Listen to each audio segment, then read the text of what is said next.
Number 44.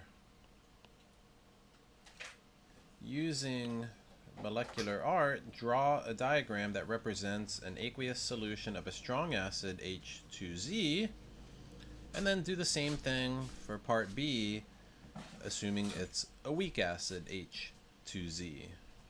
So here's the molecular art for H2Z and also Hz minus. So remember that acids, whether they are strong or weak, release protons in solution. So H2Z, when it's an acid, strong or weak, releases protons.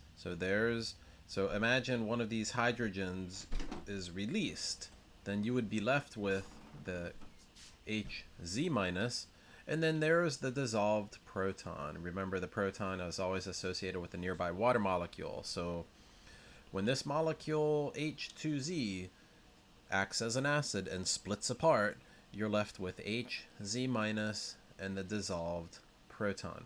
The difference is when it's strong versus weak. So first, let's look at the strong acid. When you have a strong acid, 100% of the H2Z molecules in water are ionized in the form of these guys. So every single one of these molecules would split apart into those two. So looking inside of a solution, if you were able to see the molecules, you would not see any of these in there. They would all be split apart. And so you can see that I've drawn several split apart. 1, 2, 3, 4 of those guys. And there are the 4 corresponding protons. 1, 2, 3, 4. Okay, but you won't see any of these guys in here because it's a strong acid. Complete dissociation. Weak acids, on the other hand, only partially dissociate.